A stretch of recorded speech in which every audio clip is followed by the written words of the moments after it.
Om Swastiastu Pak Made, selamat pagi. Apa kabar hari ini? Semoga sehat Pak Made. Gimana nih tumben datang ini? Ada yang bisa saya bantu? Iya Ibu, saya juga sehat. Luar biasa Ibu, saya hadir hari Ya. ini menemui Ibu. Mohon izin untuk mewawancara Ibu, berdiskusi, membuat video tentang terkait tugas CGP modul 3.1 dan juga mohon izin dari Ibu akan mengunggah video Ibu di LMS. Baik Pak Made, silahkan. Ya Bu, terima kasih. Nah, ada beberapa hal yang perlu saya sampaikan dan saya diskusikan pada Ibu. Yang pertama, sebelumnya Ibu pernah mengetahui tentang istilah dilematika dan bujukan moral, Bu? Kalau masalah itu sering kali kita dengar Pak Made dilema etika dan bujukan moral. Kira-kira apa lagi yang ingin Pak Made gali tentang dilema etika dan bujukan moral itu? Baik Ibu, nah selama ini bagaimana Ibu dapat mengidentifikasi kasus-kasus yang merupakan dilematika atau bujukan moral? Ya, di sini Pak Made, kata kuncinya ketika kita dihadapkan pada suatu kasus, identifikasi apakah masuk dilema etika atau bujukan moral. Jika ada salah satu nilai yang salah atau ada pelanggaran di sini, maka itu dapat dikatakan sebagai bujukan moral atau benar lawan salah. Sudah pasti kita ngambil keputusan yang benar. Namun terkadang kita juga dihadapkan pada pilihan lain, yaitu situasi benar lawan benar, sama-sama memiliki nilai kebajikan yang harus kita perhatikan. Nah, di sini perlu kita kaji lebih lanjut lagi. Ya, itu disebut dengan dilema etika. Betul Ibu. Baik. Nah, selama ini bagaimana Ibu menjalankan pengambilan keputusan di sekolah Ibu, terutama kasus-kasus di mana ada dua pemahaman yang sama-sama benar atau sama-sama mengandung nilai kebajikan? Ya. Ketika kita dihadapkan pada dilema etika, berarti ini Pak Made ya, kita betul. merujuk ke dilema etika. Betul. Ada beberapa hal yang harus kita perhatikan Pak Made. Yang pertama, kita harus memperhatikan paradigmanya dulu. Di sana ada 4 paradigmanya. Kemudian di sana juga kita harus perhatikan prinsip-prinsip pengambilan keputusan. Dan yang terakhir, ada prosedur, ada 9 langkah pengambilan keputusan yang di sana ada pengujian-pengujian. Apakah ini termasuk dilema etika atau bujukan moral? Itu Pak Made. Ya Ibu. Baik Ibu, langkah-langkah atau prosedur seperti apa yang bisa Ibu lakukan selama ini? Oh, berarti yang 9 langkah yang saya katakan tadi itu Pak Made. Betul. Ya, yang pertama kita harus kenali dulu Pak Made nilai-nilai yang bertentangan, nilai benar yang bertentangan. Kemudian yang kedua, orang-orang tokoh-tokoh yang terlibat. Kemudian kita perlu mengumpulkan fakta-fakta yang relevan yang dari kasus tersebut. Setelah itu baru kita uji. Kita uji benar lawan salah. Tapi jika di sini sudah ada yang salah, berarti ini kita stop, bukan lagi dilema etika, tapi ini sudah ke bujukan moral. Kemudian berikutnya kita kalau memang ini sama-sama benar, kita bisa lanjutkan ke prinsip-prinsipnya, ke prinsip-prinsip pengambilan keputusan, barulah kita lanjutkan ke trilemanya. Setelah itu kita lanjutkan ke pengambilan keputusan, tapi ini belum final karena kemudian setelah pengambilan keputusan perlu kita refleksikan Pak Made. Betul Ibu. Nah, terus menurut Ibu, hal-hal apa saja selama ini Ibu anggap efektif dalam mengambil keputusan pada kasus-kasus dilema etika? Yang kalau menurut saya pribadi Pak Made, yang saya anggap efektif ketika dihadapkan pada dilema etika, maka yang paling efektif itu pertama saya perlu mengetahui paradigmanya Pak Made.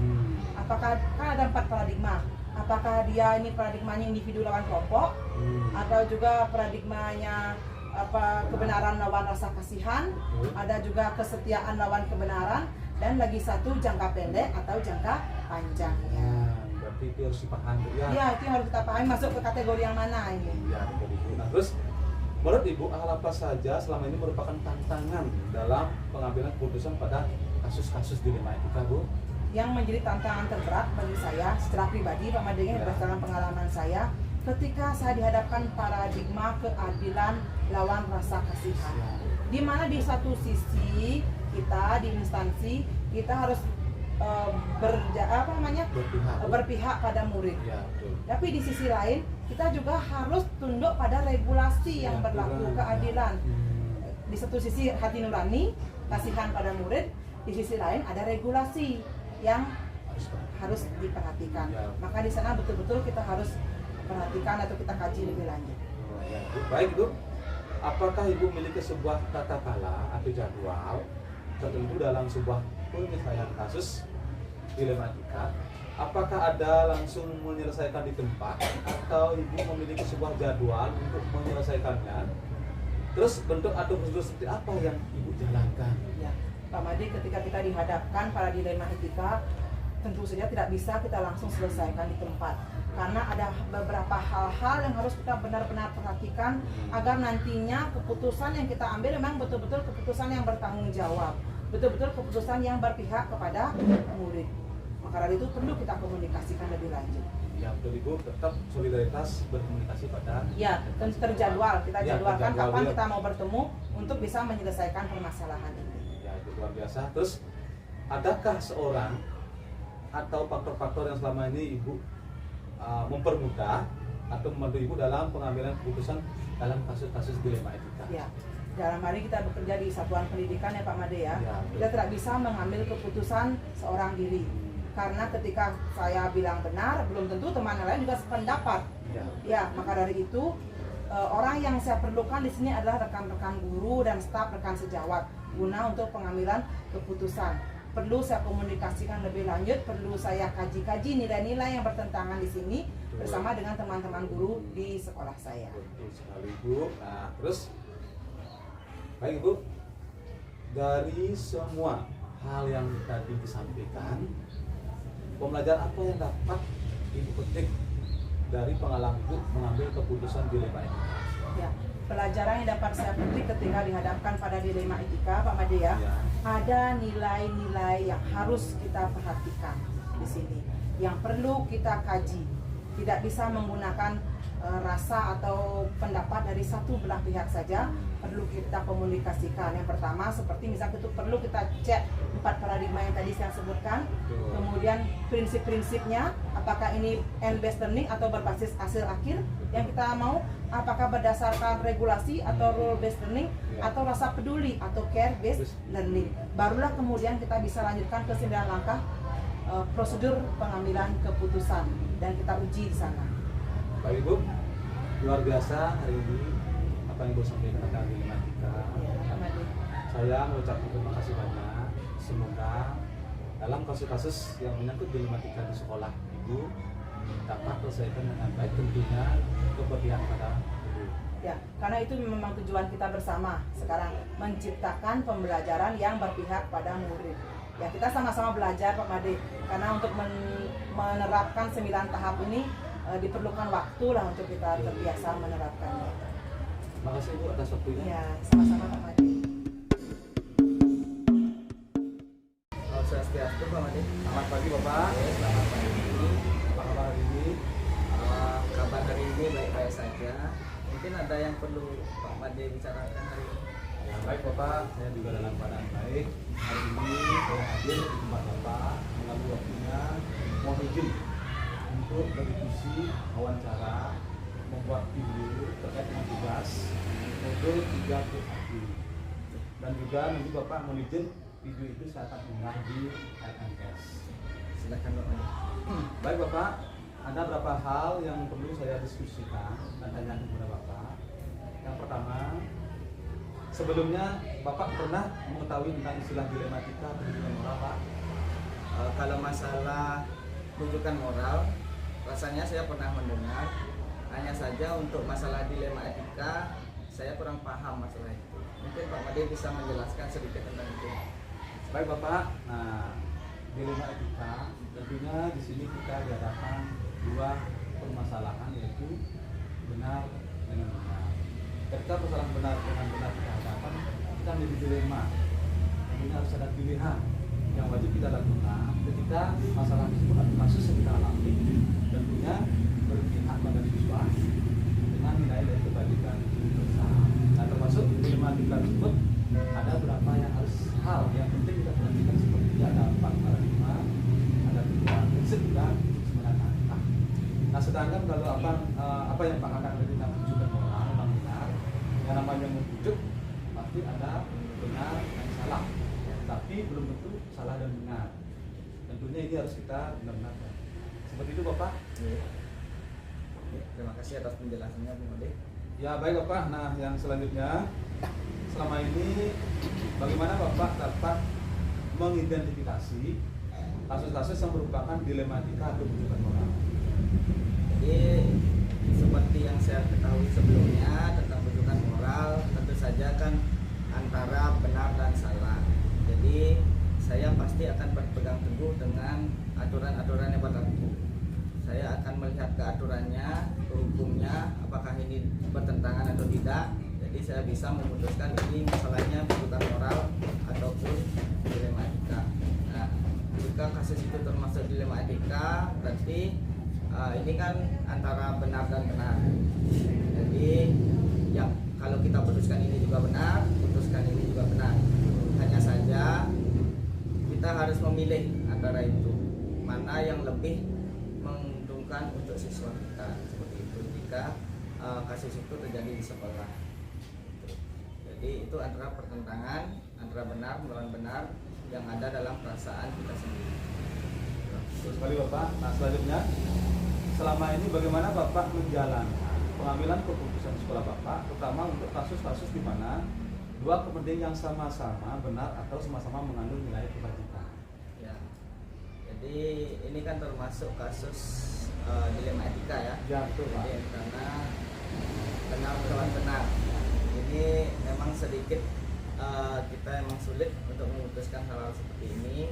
Hanya saja saya jika menghadapi kasus seperti ini, saya biasanya mencari pertimbangan kepada teman yang tahu, misalnya teman yang berpengalaman tentang hal itu, sehingga saya mendapatkan fakta-faktanya. Setelah itu saya akan saya kembali lagi ke diri saya, hening sejenak untuk menjernihkan pikiran saya dan menimbang yang mana lebih menguntungkan, sehingga baru saya bisa memutuskan hal itu atau masalah yang saya hadapi. Seperti itu. Baik Bapak, langkah-langkah atau prosedur seperti apa yang biasa Bapak lakukan selama ini? Prosedur itu yang saya lakukan seperti yang saya bilang tadi. Jadi setiap permasalahan seperti semboyan bangsa kita kan kita harus bermusyawarah ya, bermusyawarah. Jadi saya akan mencari teman-teman untuk menimbang-nimbang masalah tersebut, sehingga fakta-fakta yang benar-benar itu bisa saya dapatkan. Nah, setelah itu kita akan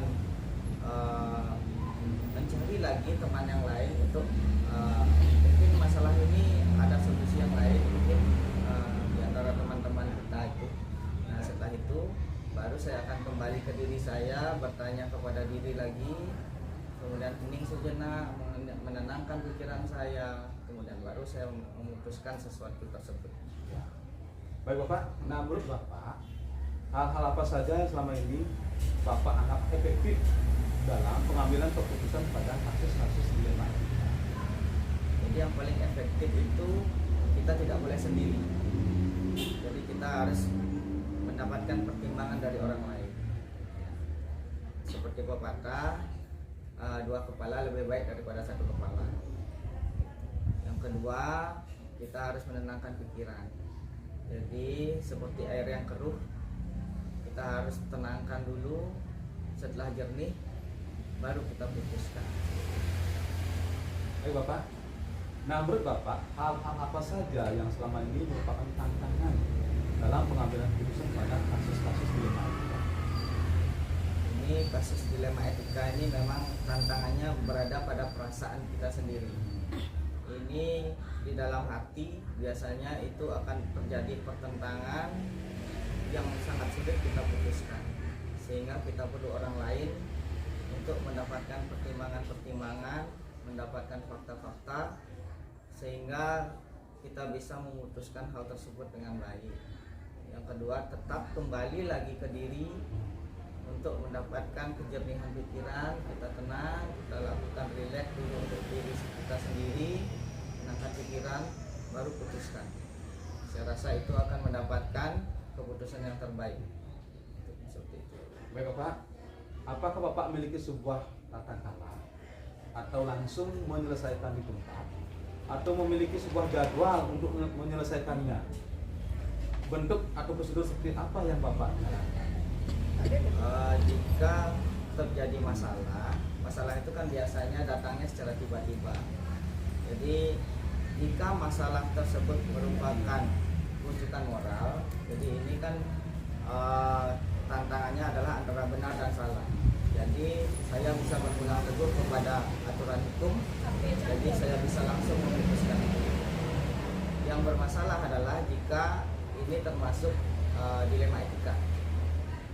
Ini yang sangat sulit saya putuskan, sehingga saya perlu fakta-fakta dari teman-teman sejawat untuk mendapatkan pertimbangan terlebih dahulu, sehingga saya perlu waktu untuk memutuskan hal ini. Saya juga perlu waktu untuk menenangkan diri terlebih dahulu dengan pikiran saya jernih, baru bisa memutuskan hal ini. Baik Bapak, adakah seorang atau pakar-pakar apa yang selama ini mempermudah atau membantu Bapak dalam pengambilan keputusan dalam kasus-kasus dilema etika? Ya, jadi masalah kasus dilema etika ini yang sangat mempermudah saya adalah pengalaman-pengalaman dari teman-teman sejawat, dari teman-teman yang berpengalaman tentang masalah tersebut. Seperti pepatah kan, pengalaman adalah guru utama. Jadi saya perlu pertimbangan dari orang lain, itu yang sangat mempermudah. Yang kedua juga yang paling mempermudah itu adalah ketenangan pikiran. Ya, jadi kita bisa melihat permasalahan secara terang benderang. Jadi kita harus tenangkan pikiran terlebih dahulu, baru kita putuskan. Baik Bapak, dari semua hal yang telah disampaikan, pembelajaran apa yang dapat Bapak petik dari pengalaman Bapak mengambil keputusan dilema etika? Nah, jadi pengalaman yang bisa saya petik dari kasus dilema etika itu adalah ketenangan adalah kuncinya. Kuncinya adalah ketenangan, sehingga kita bisa mengambil keputusan secara bijak. Seperti itu. Terima kasih. Baik Bapak, terima kasih atas waktunya. Saya mohon izin pamit dulu. Semoga apa yang diharapkan